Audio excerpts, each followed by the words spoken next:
성경 말씀을 봅니다. 구약성경 이사야서 23장 1절부터 9절입니다. 기도하겠습니다. 사랑하는 주님, 이 시간에 말씀을 묵상할 때 우리가 또 아버지의 말씀을 붙들고 우리 삶을 돌아보게 하여 주시고, 하나님 우리 연약함들은 십자가에 내려놓고 주만 바라보게 해 주시옵소서. 의탁하며 예수님의 이름으로 기도하옵나이다. 아멘. 오늘 본문을 읽자니 최근에 보여지고 있는 드라마, 영화 이런 게 몇 편이 생각이 납니다. 하나는 스윗 홈이라고 넷플릭스에서 방영하고 있는 드라마가 있어요. 어른들은 못 볼 거예요. 너무 징그럽고 또 뭐 이런 걸 왜 보나 그럴 거예요. 근데 우리 장로님은 보실 수 있을 것 같아요. 하도 좋아하셔서. 이 드라마의 내용은 어느 날 세상이 망하게 되고 살아있는 인간들이 자기 욕망에 맞게 욕망에 따라서 괴물로 변하는 거, 욕망의 괴물이 되는 내용이에요. 자기가 품고 있던 그 욕망이 괴물로 승화되어 나타나는 모습을 보여주거든요.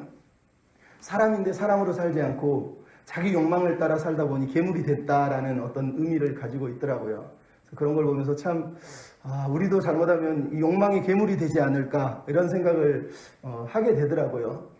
괴물 같은 세상에서 인간답게 사는 게 뭘까 이런 생각을 하게 되는 거죠. 또 하나는 요즘 펜티하우스가 아니고 펜트하우스라고 하는 드라마가 있습니다. 드라마 내용을 보면 열불이 날 거예요. 막장 작가라고 하는 김순옥이라고 하는 작가가 쓴 내용이에요. 거기 보면 펜트하우스라고 하는 엄청나게 높은 100층 펜트하우스에 사는 사람들이 서로 아웅다웅하고 자기 욕망을 끝까지 표출하는 그런 내용이에요. 그래서 이 드라마를 가만히 보고 있으면 그 어느 누구도 자기 욕망에서 헤어나오지 못하고 결국은 파멸로 끝나지 않을까라고 하는 염려가 될 정도로 막장의 막장을 보여주고 있는 드라마거든요. 참 사람들이 이렇게 살 수가 있을까? 저게 우리 얘기가 아니라고 생각할 수 있지만 사실은 우리 얘기라는 생각을 너무 많이 하게 됩니다. 저렇게 인간이 추하게 살 수 있을까? 자기 욕망에만 충실할 수 있을까? 이런 내용의 드라마더라고요. 여러분 드라마를 좋아하고 보시라는 뜻은 아닙니다. 엊그저께 개봉한 원더우먼 1984도 있습니다. 네, 너무 좋아서 보게 됐는데 영화가 재밌느냐 없느냐를 떠나서 그 영화를 보면서 너무 많은 생각을 했습니다. 왜냐하면 영화의 배경이 되는 1984년은 미국이 강력하고 막강한 힘을 자랑하면서 모든 사람이 자기 부와 자기 명예와 자기 유익을 위해서 미친 듯이 달려가던 시대거든요. 그래서 뭐든지 네가 원하는 건 다 가져라, 다 쥐어라, 다 할 수 있다. 원하는 건 다 소유해라고 홍보하고 가르치던 시대가 1984년이에요. 그래서 막 이 원더우먼 영화의 감독이 이 1984년을 배경으로 해서 정말로 우리 인생에서 내가 원하는 걸 다 가지면, 다 소유하면, 내가 내 소원을 다 이루면 행복할까? 라고 하는 질문을 던지게 하고 있어요.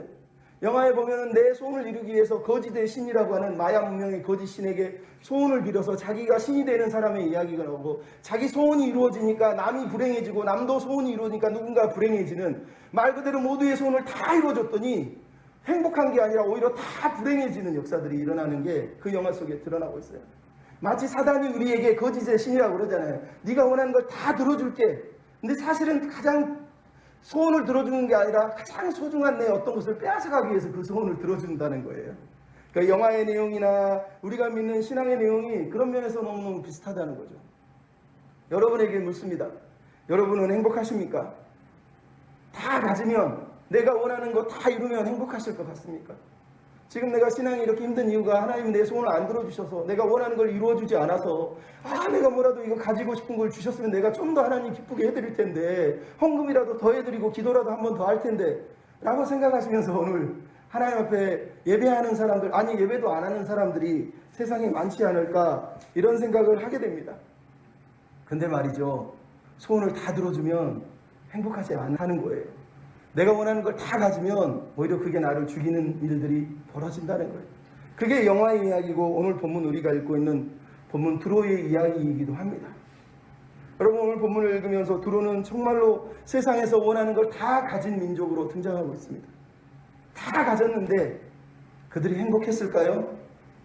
오늘 본문의 내용을 보면 그들은 행복하지 않았습니다. 왜? 하나님께서 그들을 심판하시거든요. 우리가 오늘 읽었던 9절의 내용에서 하나님이 드로를 심판하시는 내용은 오늘 본문 전체의 내용의 의도입니다. 뭐라고 그럽니까? 만군의 여호와께서 그것을 정하셨으니 모든 드리던 영화를 욕되게 하고 세상의 모든 교만한 자가 멸시를 받게 하려 함이라는 거예요. 하나님이 두로의 심판을 통해서 우리에게 말씀하시는 내용은 하나님은 교만한 자를 멸시하시고 그들의 영화를 욕되게 하신다는 거예요. 왜? 교만한 자라는 건 하나님을 존경하지 않는 자라는 얘기거든요. 우리가 사무엘상 2장에 보면 나오잖아요. 하나님 뭐라 그럽니까? 나 여호와가 말한다. 나를 존중히 여기는 자를 내가 존중히 여기고 나를 멸시하는 자를 내가 멸시할 것이다 라고 얘기한 거예요. 본문에 두로가 멸시를 당하는 이유, 그가 욕을 먹는 이유는 그가 하나님을 두려워하지 않고 존중하지 않았고 교만했기 때문이라는 걸 우리에게 말씀하시는 거예요. 여러분, 오늘 본문에 나온 두로의 삶은 부러워할 삶이 아니라 교만한 삶의 열매들이에요. 하나님이 쓸모없다, 가치없다 하시며 버려버리는 인생의 모습이란 말이에요. 저는 이 본문을 보면서 그들이 누렸던 영화를 우리가 부러워하면서 나도 저것 좀 가졌으면 이라고 하는 것이 아니라 세상이 줄 수 없는 행복을, 세상이 줄 수 없는 복을 우리가 누리는 사람이 되어야 된다는 걸 깨달아야 된다는 거예요. 오늘 본문 맨 마지막 18절에 이런 말씀이 나옵니다. 여호와 앞에 사는 자. 여러분, 교만한 자와 다르게 하나님은 여호와 앞에서 사는 사람들을 찾고 계시다는 얘기예요. 그 사람들에게 하나님이 공급하시고 보호하시고 지켜주시겠다고 말씀하고 있는 것을 우리가 읽게 된단 말이에요. 여호와 앞에 사는 백성. 그럼 얼마나 놀랍습니까? 우리가 구해야 될 건 두로와 같은 삶을 구하는 게 아니라 하나님이 그토록 원하시는 백성, 여호와 앞에서 사는 사람, 여호와 앞에 사는 자의 행복을 저와 여러분이 누려야 되지 않겠습니까?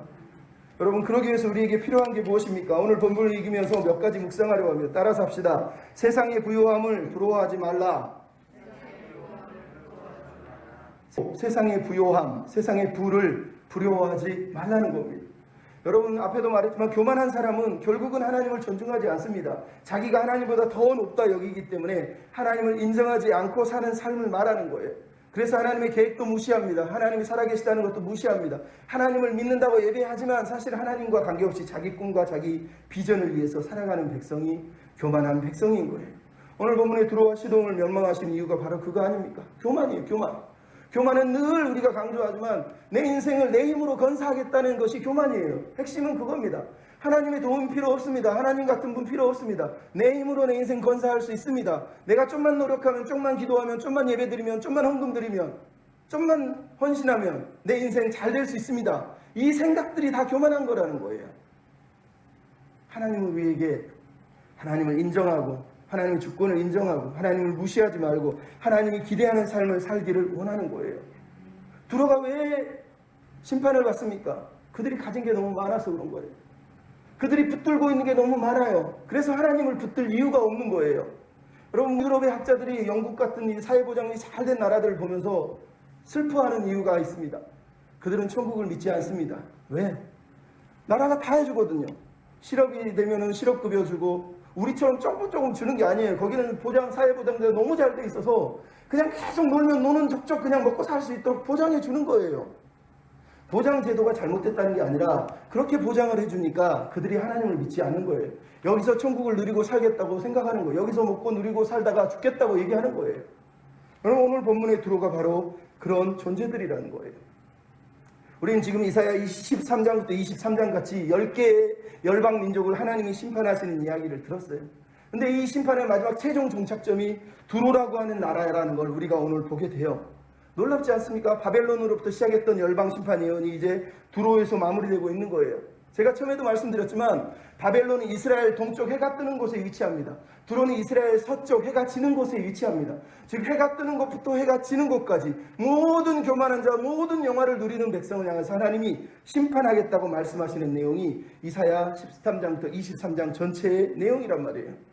우리 그림을 한번 볼 때 두로라고 하는 나라를 잠깐 보면 여러분, 두로와 시돈이라고 하는 나라가 이제 등장하는데요.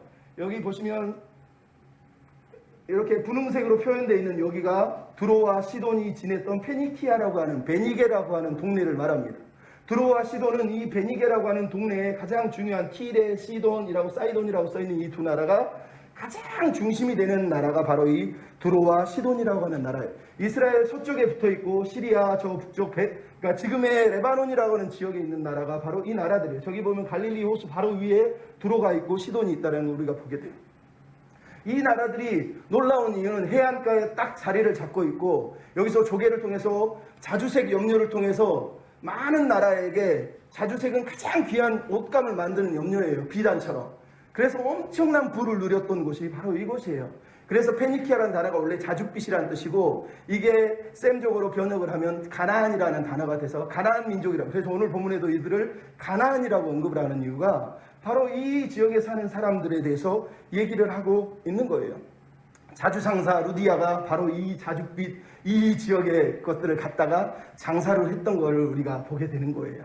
바로 이 해안가에서 걸쳐서 살아가는 이 나라가 얼마나 대단한 나라냐면 두 번째 사진을 잠깐 보여주면 이렇습니다. 바닷가에 위치해서 엄청난 부와 엄청난 명예를 누리던 말 그대로 지금 이거는 지금 현대의 모습이에요. 지금 이거보다 더 영화로웠던 왕국이 바로 이 바닷가에 위치해 있었단 말이에요. 두로에는 저 밑에 보시면 갤리선이라고 우리가 아는 무역선의 최초로 무역선이 등장을 하는데 바로 이 페니키아인들이에요. 세계에서 가장 먼저 무역업을 시작했고 항해수를 했고 해군력을 가졌던 가장 탁월한 민족이 페니키아인이에요. 근데 그들이 지금 요나서에 나오는 그 요나가 다시스로 도망가려고 했던 그 다시스가 나옵니다. 스페인 맨 끝에 있는 다시스가 스페인을 말하는 거예요. 거기까지 요나는 도망치려 했는데 그래서 이스라엘 백성들은 다시스를 땅의 끝이라고 여겼던 것이에요. 근데 오늘 본문에 하나님이 뭐라고 그럽니까? 다시스의 배들에게 이 소식을 전하라고 1절, 6절, 14절에 보면 등장을 하고 있는 걸 보게 돼요. 사도 바울조차 다시스 스페인을 땅끝이라고 여겼단 말이에요.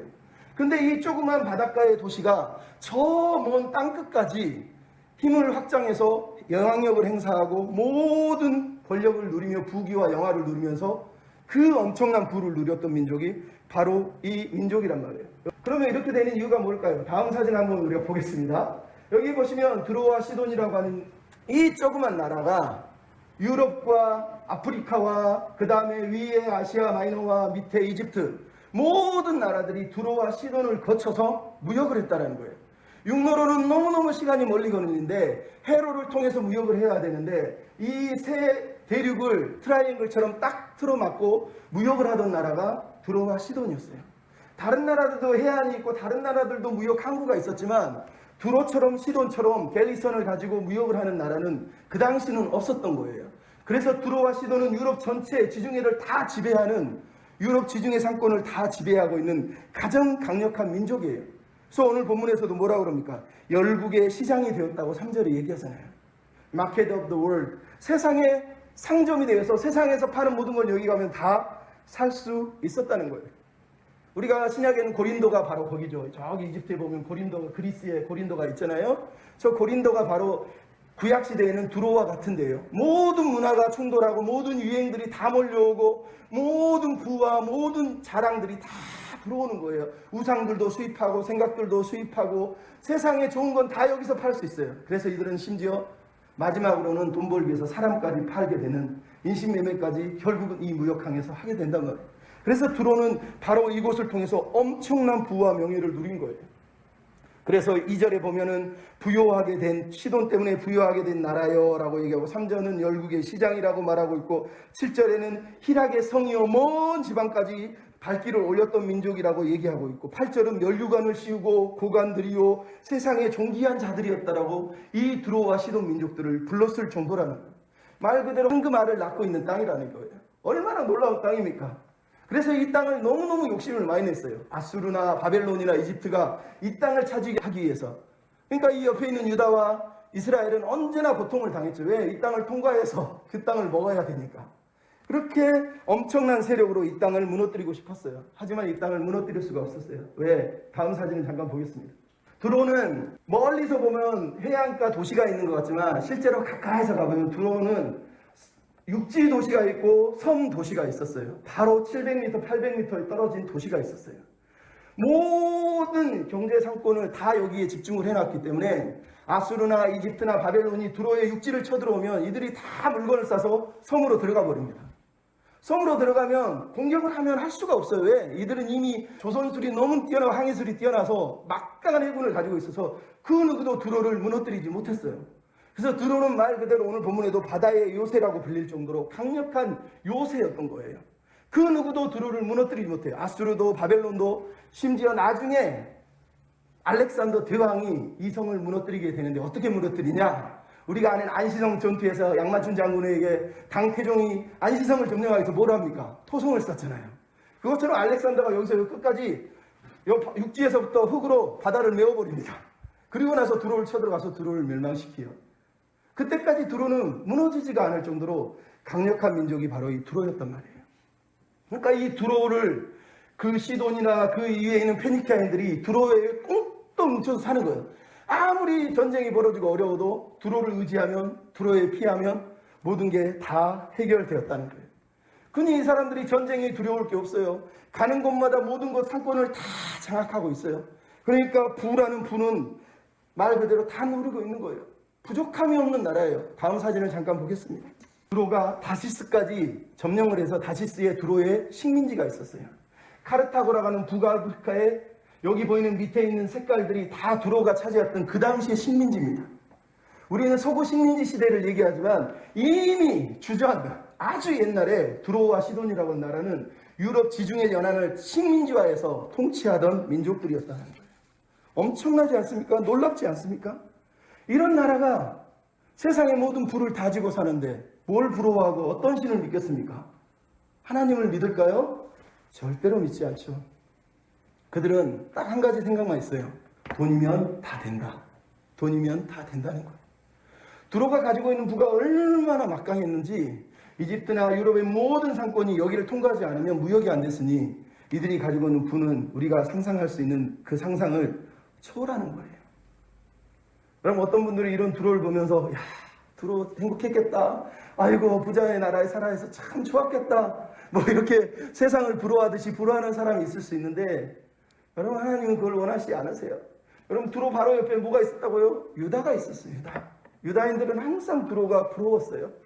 왜? 이스라엘 땅은 산속에 들어있는 땅이잖아요. 하나님을 의지하지 않으면 하나님 비를 안 내려주면 살 수가 없는 땅이에요. 근데 두로와 시돈과 그 지중해 연안에 사는 이 민족들은 하나님을 안 믿어도 매일 풍성하게 살고 부족함이 없게 살고 넉넉하게 살고 모자람이 없이 살아요.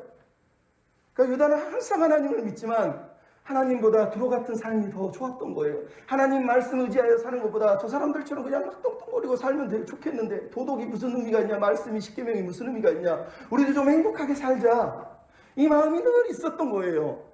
그래서 다윗 왕 때까지는 두로가 유다의 복속이 되었지만 솔로몬 때부터 독립을 하고 그 이후로 두로가 세상을 점령합니다.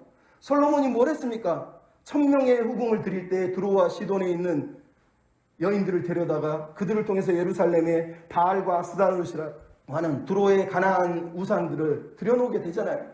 그리고 그때부터 이스라엘 백성들은 계속 혼합주의 예배를 드렸어요. 왜?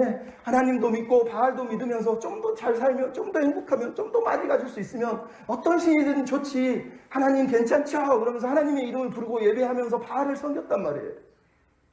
그래서 그 마지막에 언제 나옵니까? 아합 시대에 보면은 이세벨이라고 하는 여자가, 시돈 여자가 딱 북이스라엘을 틀어잡고 북이스라엘의 모든 땅을 우상화시키고 하나님을 믿는 여호와 신앙을 믿는 사람들을 잡아 죽이고 학대하는 일까지 벌어진단 말이에요. 왜 그런 일이 벌어졌다고요? 세상을 부러워했기 때문에, 세상을 사랑했기 때문에. 그래서 그들이 그렇게 고통을 당했단 말이에요. 근데 여러분 오늘 듣게 되는 게 뭡니까? 두로에 대한 소식이 두로가 멸망했다는 거예요. 니네들 그렇게 부러워하는 두로, 그렇게 부러워서 시기 질투하고 있는 두로가 결국은 멸망했다더라. 그들의 끝은 허무하더라 라고 하는 내용을 오늘 본문이 들려주고 있어요. 1절의 내용이 뭡니까? 두로는 황무에서 집도 없고 머물 곳도 있고 없고 아무것도 사람이 살 곳이 안 된다는 거예요. 그 엄청난 두로가 이제는 사람이 살 수가 없는 곳이 됐어요. 7절에 보면은 두로가 멀리까지 세상을 통치했는데 그 두로가 멸망을 했다고 사람들이 놀래고 있어요.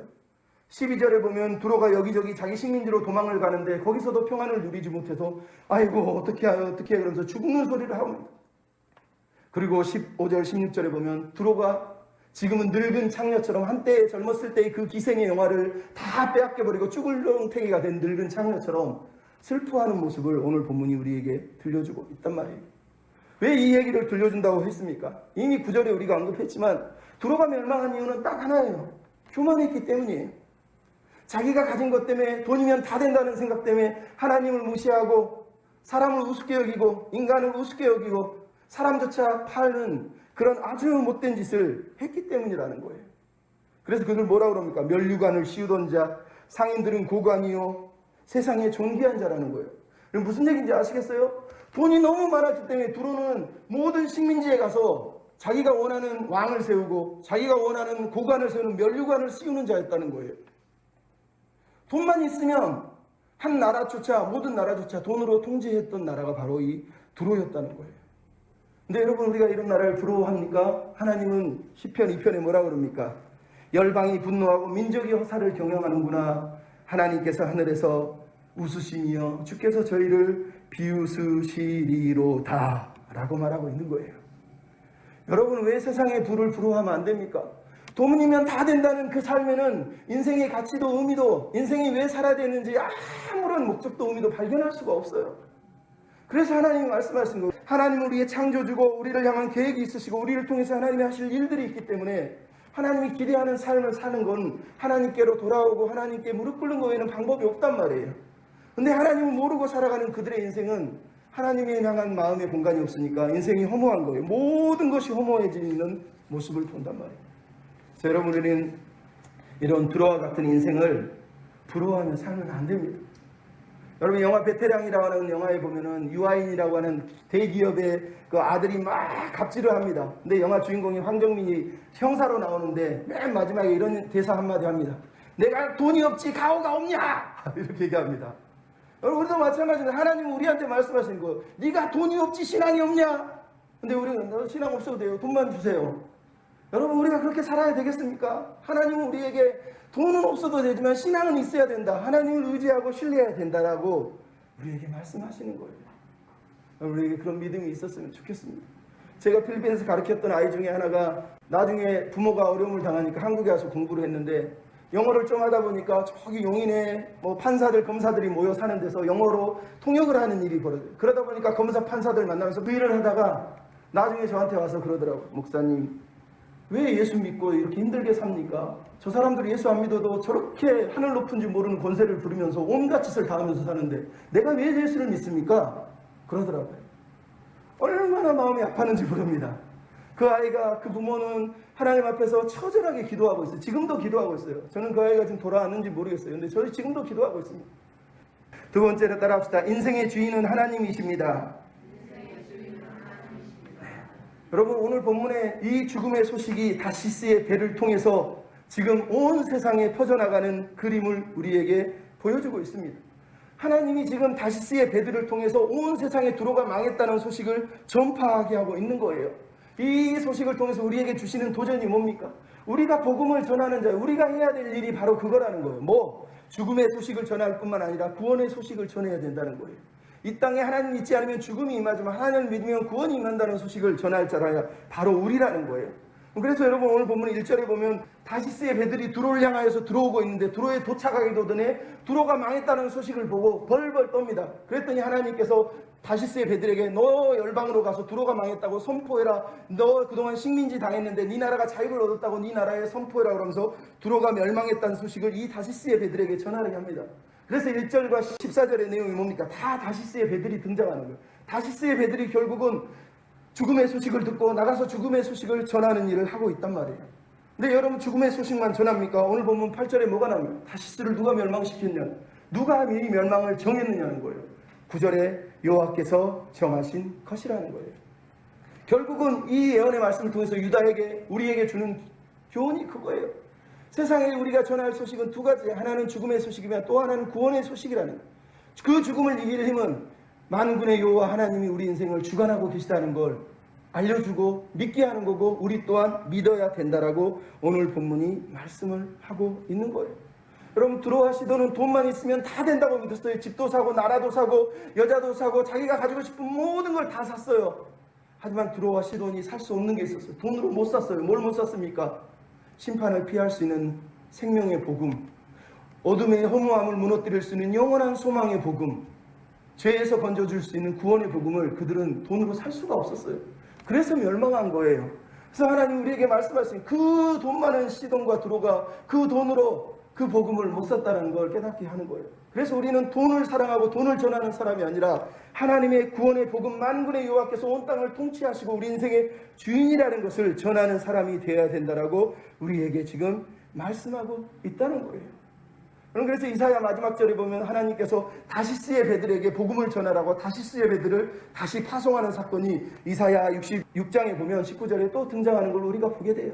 다시스의 배가 계속 언급되는, 이사야서에 언급되는 이유는 딱 하나예요. 다시스의 배들이 열방을 향하여서 들어오라고 하는 세상의 시작점에서 끝을 향하여 가는 것처럼 하나님의 백성들이 바로 이 시작점에서 죽음과 구원의 복음을 들고 세상을 향하여서 나가서 그 구원의 복음을 전하는 사람이 되어야 된다고 오늘 우리에게 말씀하고 있다는 거예요. 돈을 사랑하는 사람은 돈으로 망할 거예요. 영광을 사랑하고 교만을 사랑하는 자고 세상의 지혜를 사랑하는 사람은 그걸로 망할 거라고 오늘 본문이 말씀하십니다. 하지만 온 세상의 통치자, 우리 인생의 주인 되신 하나님을 믿는 사람들은 하나님 안에서 안전하고 행복하다고 얘기합니다. 저들처럼 돈은 없지만 가오가 있지 않느냐, 신앙이 있지 않느냐, 자부심이 있지 않느냐, 세상에 줄 수 없는 걸 가졌지 않느냐라고 당당하게 외칠 수 있는 사람이 바로 우리가 되어야 된다라고 오늘 본문이 우리에게 말씀하시는 거예요. 그럼 세상이 아무리 부요하고 두로와 같이 흥청망청 살아도 하나님이 멸망시킨다면 저 나라조차 멸망시키는 하나님, 우리 개개인의 삶에 대해서 모른 척 하십니까? 결국은 우리 삶도 하나님의 손에 들려 있는 거예요. 그래서 우리가 누구를 섬길지, 어떻게 하나님을 섬길지 고민해야 돼요. 사람들은 그럽니다. 어차피 복음을 전해야 되는데 돈은 필요하지 않아요. 돈을 사랑하지 않으면 되잖아요. 돈만 있으면 되잖아요. 틀린 말은 아니지만 맞는 말입니다. 물론 우리에게 돈이 필요한 건 맞지만 예수님이 뭐라고 했습니까? 하나님과 재물은 겸하여 섬길 수 없느니라. 왜요? 예수님, 돈은 만몬 우상이기 때문이라고 그랬다니. 우리는 돈은 중립적이라고 생각해요. 내가 선하게 쓰면 괜찮다고 생각하지만 예수님은 돈 자체가 우상화, 신격화된 존재이기 때문에 돈을 경계하고 조심하라고 말씀하는 거예요. 돈이 필요하지만 조심해야 된다는 거예요. 돈을 가지고 복음을 전해야 되지만 조심해야 된다는 거예요. 우리가 알잖아요. 돈이 필요해요. 하나님, 난 복음을 전하고 싶어 했던 교회들이 그 돈 모아서 외국에다가 땅 사놓고 부동산 투기하고 자기 왕국을 짓고 살잖아요. 그 돈이 선한 돈입니까? 결국은 하나님의 영광을 가리는 돈이 되는 거예요. 그래서 복음을 위해서 필요하다고 얘기한 그 기도 속에 내 욕망이 들어있는 거예요. 그래서 기도해야 돼요. 하나님, 내 사업 잘 되게 해주십시오. 오케이. 하지만 내가 교만하지 않고 내 것이라 생각하지 않고 섬길 수 있는 마음을 주십시오. 기도하면서 나아가야 되는 거예요. 안 그러면 우리가 두로와 같은 엉망진창인 삶을 살 수밖에 없단 말이에요. 여러분, 늘 깨어서 내 인생의 주인이 하나님이시라는 걸 잊어버리지 않아야 됩니다. 그 하나님의 손에 붙들려서 살아가야 돼요. 여러분, 1180년경에 이탈리아의 아시스에 프란시스라고 하는, 원래 이름은 프란시스가 아니에요. 근데 한 사람이 있었어요. 어려서부터 너무너무 부잣집에 태어났어요. 어려서 세례도 받았어요. 하지만 부잣집에 자라다 보니까 어려서부터 방탕하게 살고 막 그렇게 술 먹고 막 삽니다. 그러다가 십자군 전쟁이 벌어지니까 하나님의 영광을 위해 살자 그러면서 십자군 전쟁에 참여를 해서 자기가 기사가 되고 싶었어요. 근데 포로로 잡혀서 1년 동안 노예 생활을 하다가 간신히 탈출을 합니다. 그러면서 사람들을 안 만나고 외톨이가 되는데 어느 날 1207년인가 십자군 전쟁이 진행되고 있는데 자기가 다시 한번 용기를 내서 기사가 되겠다고 그러면서 또다시 그 욕망에 붙잡혀서 세상의 십자군 전쟁에 뛰어들어 기사 전쟁을 하러 갑니다. 근데 전쟁을 향해 막 가고 있는데 하나님께서 이 아이에게 말씀하십니다. 너 주인과 종 중에 누구를 택할 것이냐? 주인이요, 내가 네 주인이다. 다시 고향으로 돌아가라 그러더라고요. 그래서 프란시스가 고향으로 돌아갑니다. 그리고 성 데미안 성당에서 기도를 하는데 기도를 하는 중에 십자가가, 예수님의 십자가, 성당에는 십자가 있잖아요. 예수님을 딱 보는데 예수님이 그럽니다. Follow me. 나를 따라오너라. 나를 따라오너라. 충격을 받습니다. 그러면서 성 프란시스가 처음으로 하나님을 제대로 믿게 돼요. 그리고 나서 하나님의 뜻을 따라서 자기가 가진 재산으로 가난한 자, 어려운 사람들을 섬기라고 그러니까 자기 재산으로 사람들을 나눠줍니다. 자기에게 물려준 유산으로 사람들을 섬깁니다. 아버지가 화가 나가지고 너 이놈아, 네가 미쳤냐 그러면서 너 자꾸 그러면 너 쫓아내겠다 그럽니다. 프란시스가 모든 사람 앞에서, 자기 아버지 앞에서 주머니에 있는 돈을 다 털어내고 옷을 홀라당 다 벗어서 내려놓고 이렇게 얘기합니다. 모든 사람들은 내 말을 들으시오. 지금까지 나는 피에트로 베르나르도네의 나의 아버지로 불러왔지만 지금부터 나는 그에게 받은 돈과 의복을 돌려드립니다. 이제 나는 하늘에 계신 유일하신 아버지 하나님 한 분만을 섬기기로 결단했습니다. 그리고 옷을 다 벗고 밖으로 나가서 아버지와 연을 끊어버립니다. 여러분 보고 지금 연을 끊으라고 말하는 게 아니라 이 사람이 보여준 신앙이 뭔지를 보라는 거예요. 누가 여러분의 인생의 주인입니까? 성 프란시스는 처음에는 자기가 영광이, 명예가, 기사직이, 아버지의 돈이 자기 주인이었어요. 하지만 하나님, 너 주인과 종 중에 누구를 선택할래? 내가 주인이다라는 말씀을 듣고 하나님 앞에서 자기의 모든 것을 종처럼 다 내려놓는 삶을 살게 됐다는 거예요. 그럼 우리에게 오늘도 여전히 하나님이 요구하시는 거예요. 네 주인이 누구냐는 거예요. 여러분의 주인이 누구십니까? 하나님이 돼야 되겠죠. 예. 마지막으로 따라서 합시다. 하나님의 나라를 위해 사는 자는 행복합니다. 하나님 앞에 산다는 건 하나님의 나라를 위해 산다는 거예요. 다른 얘기가 아니에요. 하나님 앞에 그냥 예배 드렸어요, 기도 드렸어요가 아니라 하나님의 나라를 꿈꾸고 그 나라를 위해 사는 사람을 하나님 앞에 사는 자라고 말씀을 오늘 본문이 하고 있는 거예요. 여러분, 특별히 15절로 18절 내용이 뭡니까? 두로가 70년 후에 회복된다는 얘기를 하나님 하고 있어요. 그 못된 짓을 하고 돈만 믿고 살던 이 두로를 하나님이 심판하시더니 70년 후에 두로가 회복될 거라는 거예요. 근데 회복되기 전에 두로의 모습이 뭐냐면 늙은 기생이 돼서 늙은 기생이 노래를 부르고 있어요. 젊었을 때 그 화려한 부와 몸매를 자랑하던 기생이 늙어서 이제는 노래를 부르는데 아무도 자기를 찾지 않는 처량한 신세가 됐다고, 아무리 기묘한 노래를 불러도 자기를 기억해 주지 않는다고 울고 있는 늙은 기생의 모습을 보여주고 있는 거예요. 근데 17절 18절에 역전이 일어나죠. 70년이 차니까 하나님이 이 기생을 돌아보셔서 그가 다시 세상으로 돌아와서 열방과 음란을 행할 것이며 라고 돼 있어요. 그러면서 무역한 것과 이익을 거룩한 하나님께 드리고 라고 말하고 있어요. 여러분, 이 단어 때문에 사람들이 두로가 사실은 제대로 돌아온 게 아니라 하나님이 돌보셨는데 불구하고 다시 타락했다라고 이렇게 해석하는 사람이 있습니다. 물론 그럴 가능성이 있어요. 왜? 우리가 디모데후서 4장 10절에 보면 사도 바울이 울면서 하는 말은 뭡니까? 대만은 세상을 사랑해서 나를 버리고 데살로니가로 갔고라고 그러거든요. 여러분, 하나님이 은혜를 입었는데도 하나님을 잊어버리고 하나님을 외면하고 세상을 향해 뛰어가는 그런 존재들이 있습니다.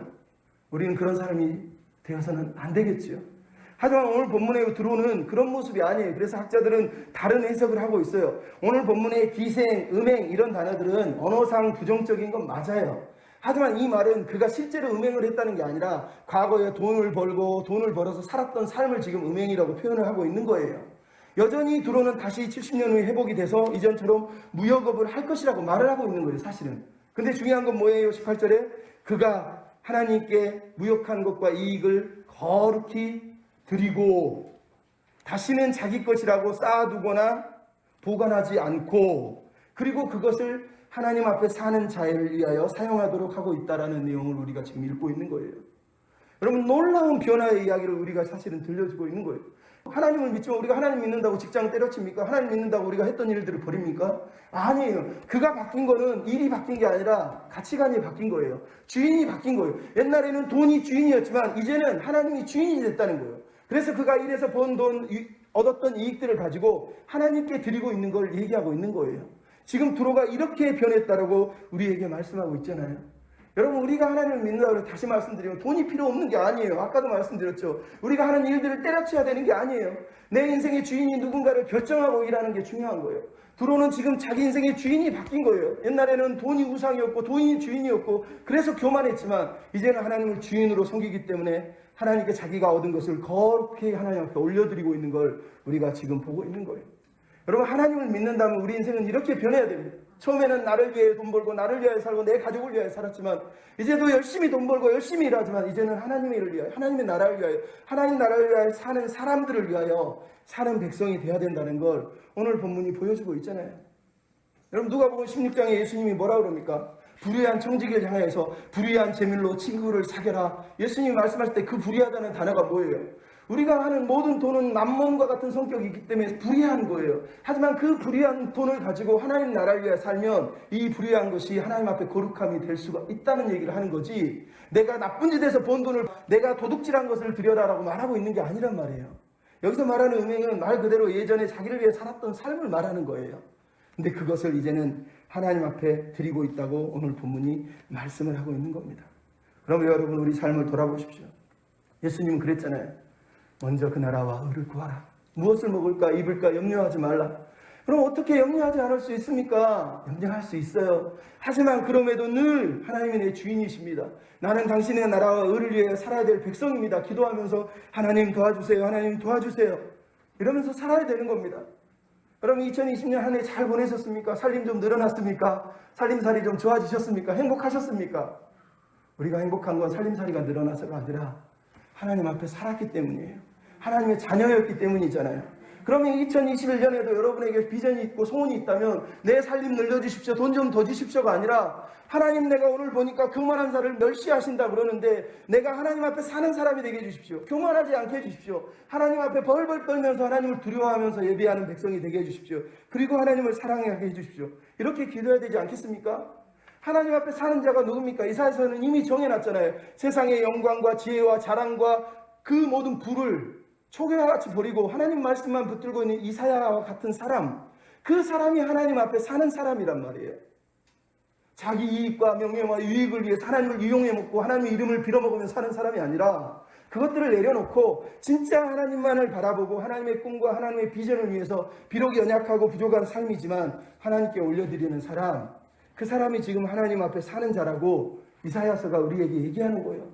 그 사람에게 하나님께서 입을 것을 주시고 먹을 것을 주신다고 18절에 지금 말하고 있는 거 아닙니까? 시편에서 그래서 의인이 걸식하는 걸 본 적이 있느냐 성경이 얘기하잖아요. 주제는 그거예요. 내가 먹을 것이 있느냐 없느냐가 아니라 하나님이 돌아보신다는 거예요. 하나님 앞에 사는 사람은 하나님이 돌보신다는 거예요. 여러분 그런 삶을 살았으면 좋겠습니다. 여러분 마지막으로 한 가지만 얘기하고 마치려면 이런 비유는 이런 예화는 여러분 자주 들었으면 좋겠어요. 왜? 많은 사람들은 간증하라 그러면 내가 하나님 믿었더니 하나님 나를 고쳐주셨어요. 나 기업 잘 되게 해주셨어요. 뭐 내가 50억을 잃었는데 하나님 나중에 50억을 돌려주셨어요. 여러분도 하나님께 맡기면 다 돌려주세요.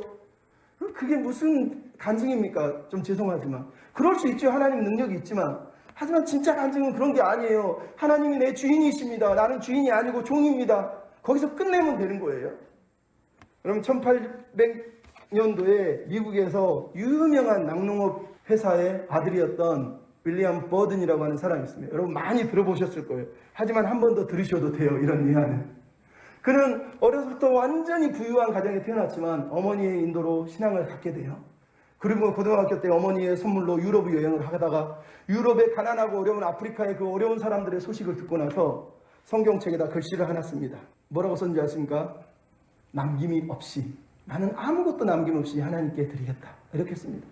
그리고 돌아와서 열심히 성경을 위해 살겠다고 공부하면서 그 유명한 예일인가 그런 데서 공부를 하게 됩니다. 그 완전히 똑똑한 인재가 된 거예요. 그래서 아버지가 내 뒤를 위해서 내 회사를 맡아라 그랬는데 아버지 저는 그런 거 필요 없습니다. 그러면서 아버지의 조건, 상속자의 조건을 다 포기하고 아프리카로 선교를 하기 위해서 선교사로 나갑니다. 그러면서 성경책에 글을 하나 더 씁니다. 후퇴하지 않겠다. 아무리 아버지의 돈이 나를 유혹해도 후퇴하지 않겠다. 그리고 자기에게 물려준 상속세를 가난한 사람 다 나눠주고 선교사로 떠납니다.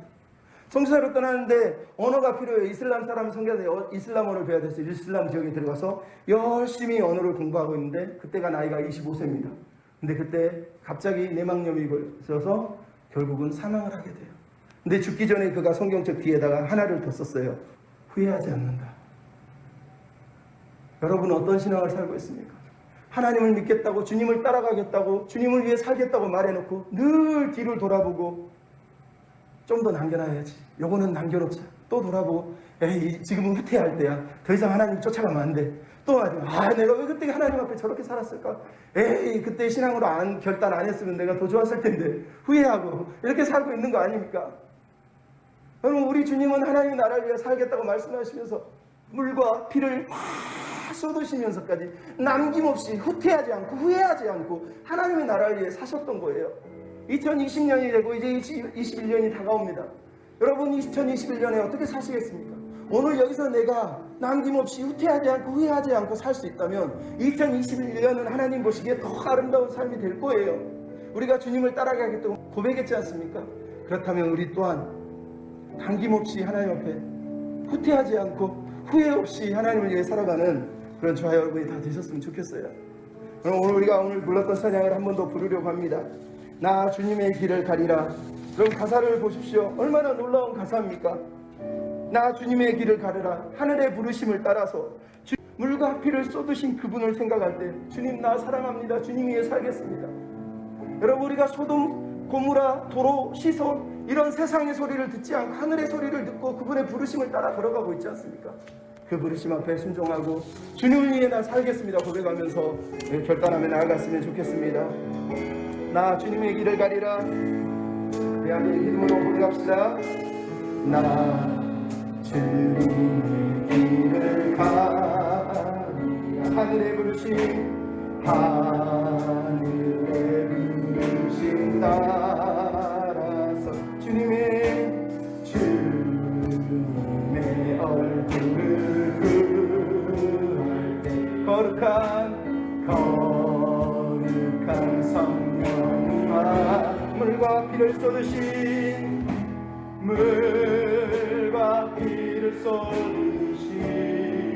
하나님의 어린 양 하나님의 어린 양 주님 사랑합니다.